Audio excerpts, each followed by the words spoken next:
Have you ever wondered why it's so challenging to maintain the feeling of happiness for an extended period of time? Why the euphoria after you finally achieve a long-awaited goal doesn't last for long? Does the answer, perhaps, lie in the nature of our minds, and in the fact that the way we grow up fails to pay enough attention to this very nature? Are we being misled from the very beginning? Are we living for something that is never here, but always there? As humans, we have developed remarkable abilities to reflect on the past and extrapolate into the future, which can be of immense benefit to us. But what value is there in the future when, as soon as it becomes the present, we are mentally already living in another future, which in turn is not yet tangible? This makes it impossible for us to really perceive life, to experience it in the here and now. We spend so much time worrying, planning, analyzing, comparing and judging that we often forget to perceive life as it is happening around us. We are so preoccupied with what was or what could be that we miss the present, the only time we can genuinely live in. Yet, what do we actually seek to achieve? What is the purpose of our striving? In the end, isn't it happiness that we seek? And isn't happiness something we can only find in the here and now? Attaining it is not a goal that we can achieve by merely doing, having, or knowing enough. Bliss is a state of being that comes when we are fully engaged in what we are doing, in this moment, when we fully perceive life as the experience that reveals itself to our senses. Just look at the children as they play. They are not worried about the past or the future. They are completely in the flow of life and having fun with it. By nature, they are not attached to an outcome or to any evaluation of their performance. They are just being themselves and doing what brings them joy. It is from the children that you can learn how to live. You can replace your fear of the unknown with curiosity and open yourself up to an endless stream of possibilities. You can stop trying to self-define and instead entrust yourself to the flow of experience. When you swim, you don't cling to the water, because if you do, you will sink and drown. Instead, you relax and glide through. You are not drifting about aimlessly, but following the current of life that is guiding you. For you are not an isolated being who must fight against others or the world, but a function of what the whole universe is doing. You are a part of it, not a spectator. You are not a victim, but a creator. You are not a problem, but a solution. You are not a drop in the great ocean, but an expression of the entire beauty of the ocean in one drop. Now, when you realize this, you can stop fighting life and start flowing. You can move with things and join the flux of life. You can live fully now.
Have you ever wondered why it's so challenging to maintain the feeling of happiness?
Do you remember, back then, when you just play, completely at ease?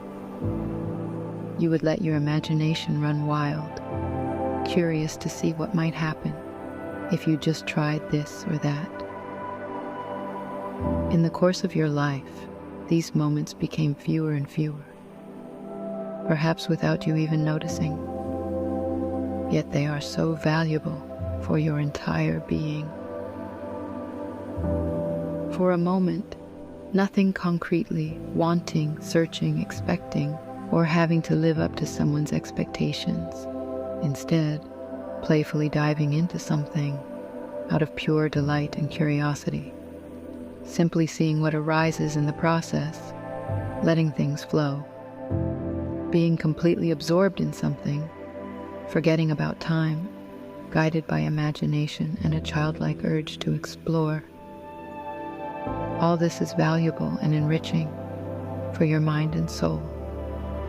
But how do you find your way back to this feeling? It is in the nature of things that these fleeting moments are not something that can be forcefully captured. They are like delicate, easily frightened creatures that you can only encounter by creating the space they need to breathe and thrive.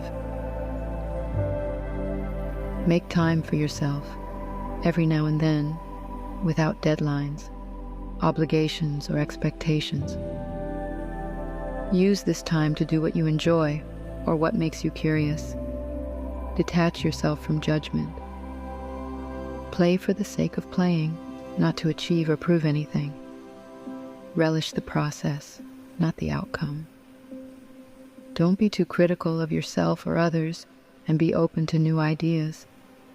Try things you've never done before or that challenge you to unlock new skills. Visit unknown places. Be willing to be surprised and excited. Connect with your imagination and let your creativity run wild. Paint, write, sing, or dance. Make up stories, characters, or worlds. Imagine how you want to be or what you want to experience. Connect with your exploratory drive. Ask questions, look for answers, discover connections, experiment with different materials, methods, or perspectives. Observe nature and its many phenomena. Remember the moments in your childhood that still evoke in you that particular feeling of lightness and being unconstrained, and thereby revive the delicate fleeting sparks that ignite that untamable joy of life within you. Memories of the never-ending fascination with the way the light refracts in your colored glass marbles, the sounds of a warm summer rain with its drops dancing wildly in the puddles, the joy of discovering shapes in passing cloud formations, the spontaneous play of percussion on all the various vessels that the breakfast table has in store. Let the energy of these moments be your inspiration and source of true heartfelt joy. You just need to remember that deep down you are still a child who looks at the world with wondering eyes and an open heart, a child who is not afraid to ask, to explore, to play, a child who doesn't let fears or doubts limit who they are, a child who can trust himself and others. Reconnect with the part of you that still loves to play with glass marbles just because it makes you happy. Curiosity and playfulness are just like those colorful marbles, precious and fragile. They can get lost or broken if you neglect them or take them for granted, but they can also be recovered and renewed if you cherish and preserve them. If you come back to this notion from time to time, you will rediscover and nurture your childlike curiosity. You will fill your life with more color, sound, and light, and see yourself, as well as the world around you, with new eyes. Sense the magic that is inherent in every single moment, and you will fall in love with life itself over and over again.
Imagine yourself as one of a multitude of little crystals sitting on and connected by a large black structure. These crystals are tiny apertures through which the fundamental light of existence shines from within. This light is the cosmos, the universe, everything that is. You are a part of it, and it is a part of you. We have been trained to ignore this truth and to focus only on our individual selves and the problems we face. But what if we could hold on to both, our sense of self as well as our connection to the greater whole? What if we could see ourselves as both, as the individual, unique crystalline lens, and as an integral element of a continuous structure? As the specific person with its role in life and as a part of the grander scheme of things, it would be a marvelous and harmonious arrangement, bringing us joy and a feeling of completeness. We all are enlivened by the very same source, the same light of life. It's not wrong to take our individual lives seriously, to have problems and struggles.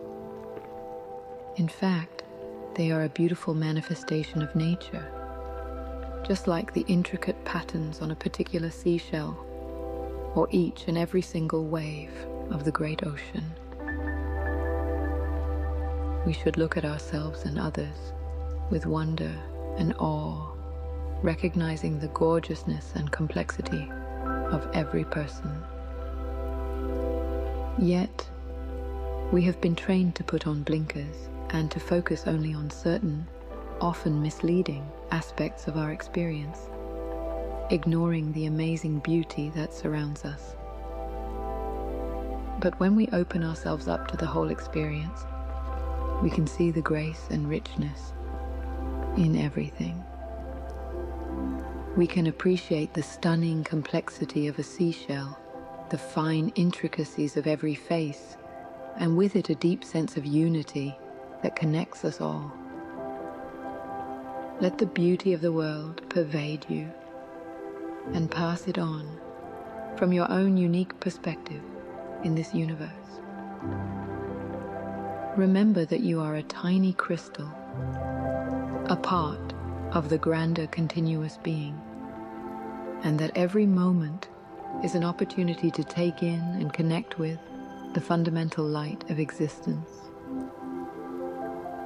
And as it shines through you, enlivens you, you may yourself cast the most beautiful and unique colors and patterns onto the world, which in turn may reflect, refract, and thus likewise affect everyone and everything else around you. The hues you radiate are yours to select, casting forth a chromatic symphony that shapes your own being and the whole world at large.